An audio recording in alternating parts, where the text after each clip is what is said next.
At the beginning of the movie, we see an advertisement on the TV that boasts about an old black and white TV show called Pleasantville.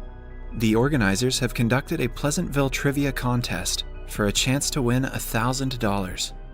Somewhere else lives a pair of twins named David and Jennifer. Despite being twins, the two are vastly different from each other and have contrasting interests. David likes to read books, watch TV, and only has a few friends, while Jennifer has no interest in her studies, is outgoing, and spends most of her time worrying about her looks. Although the two go to the same school, they are not particularly close to each other.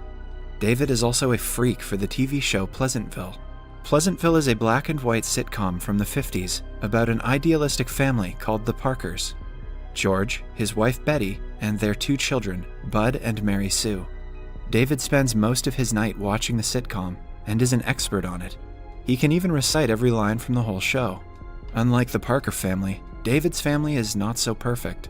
His parents are divorced, and his relationship with his sister is non-existent. David plans to watch the Pleasantville Marathon and join the trivia in hopes of winning the $1,000. However, that same night, Jennifer invites her crush and the most popular guy in the school to come over for a movie night. Their mother will not be home that day, so it is the perfect opportunity for Jennifer. The night comes, and Jennifer and David both want to watch different things on TV. They fight over the remote and accidentally break it. The TV cannot be turned on now. Just then, the doorbell rings, and Jennifer rushes to fetch her crush. But to her disappointment, it is a random person who claims to be a repairman. The twins are doubtful because they hadn't called anyone to fix the remote that broke a few seconds ago, but they let the man in anyway. He randomly starts asking David trivia questions about Pleasantville, and David answers them all correctly. The man is impressed and gives them a heavy-looking remote. As the man leaves, the twins continue fighting for the new remote and accidentally press a button. Suddenly, the two are sucked into the TV. They are now in the Parkers' living room, dressed as people from the 50s. The shocked siblings look around and see everything in black and white. Then, the same repairman appears on the television and tells them that they are in Pleasantville. David freaks out and asks the man to let them out, but the man insists the Pleasantville world is much better than the real world they live in.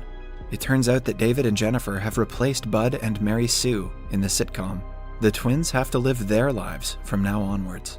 Their mother on the show, Betty, forces them to eat a lot, as she does with her children. As they walk through the town of Pleasantville, they see everyone is black and white and acts differently from the people they are used to. David, who knows how the people in the sitcom act, has no problem adjusting to the new environment, but Jennifer has no idea what is going on. They see a group of firefighters saving a kitten stuck in a tree. The two find out that Pleasantville has no fire. As in the show, the use of fire was never shown, so no one in Pleasantville knows that fire even exists. Right after, Mary Sue's love interest in the show, named Skip Martin, passes by. Jennifer sees the handsome boy and is instantly drawn to him. She has found a reason to enjoy her stay in Pleasantville. David and Jennifer even have to go to the old-fashioned school as Bud and Mary. David recognizes all the characters and helps her sister by introducing them to her from afar. He tells her to go along with the plot of the sitcom and not disturb the flow. Jennifer, as Mary, takes the classes in her school and finds out that the people there think Pleasantville is the only city in the world. The road that leads out of the town is in a circle that leads back to the town. Hence, the people are oblivious to the outside world. Later, at recess, David sees that he is able to score every time at basketball. The team is perfect, similar to their characters in the sitcom. Skip approaches David to ask him if he can take Jennifer out on a date.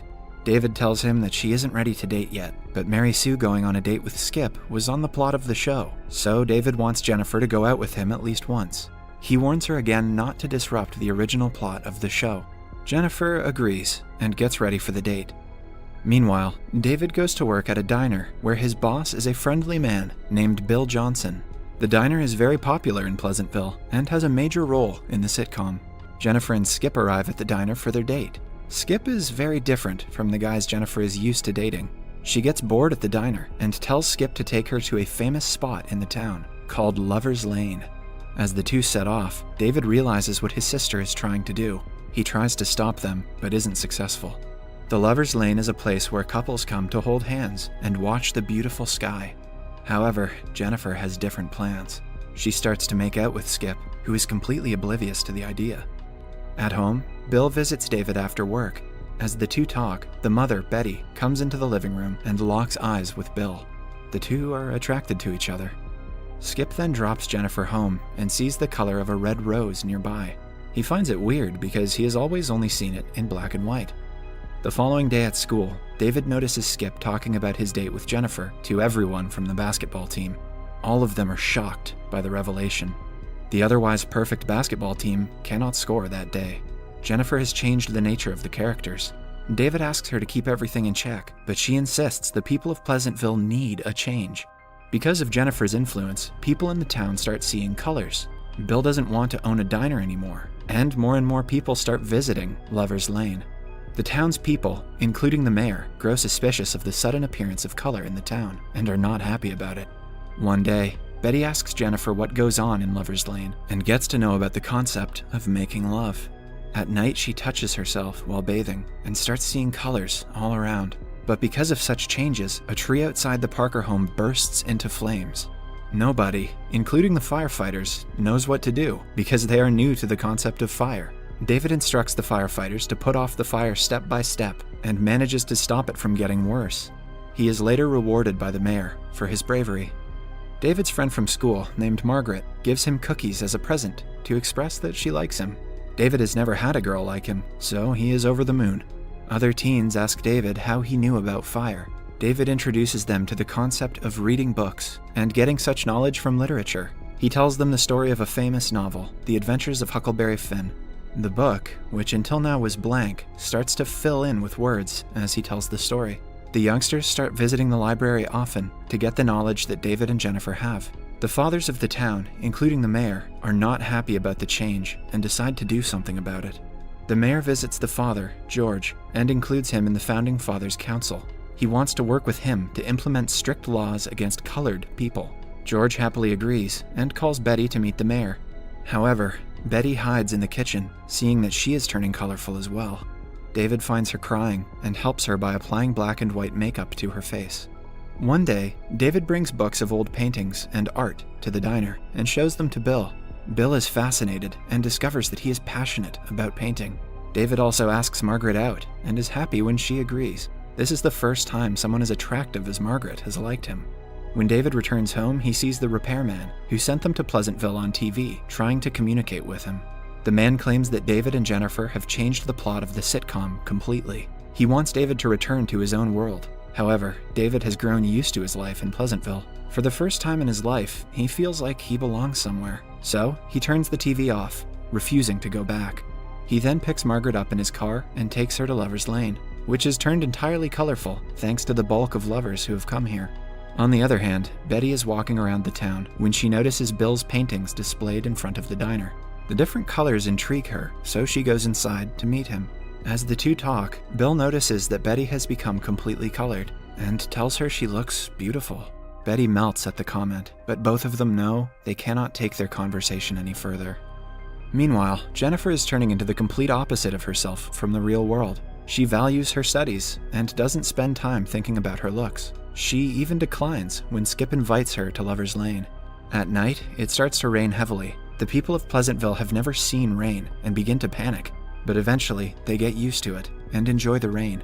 When George returns home from work, he sees that Betty is no longer there to serve him dinner. He is furious and organizes an emergency meeting with the Founding Fathers. All of them are mad about their wives and children not obeying them like they used to. The next day, Bill and Betty wake up in his diner together. When Betty returns home, George tries to make her come to the town meeting, but Betty refuses. She says no to her husband for the first time in her life and asks him to learn to cook dinner himself. George is shocked to witness his wife acting like this. The black and white people of the town are getting more intolerant of the colored ones. The Founding Fathers ban chromatic people altogether. People start to riot in the streets.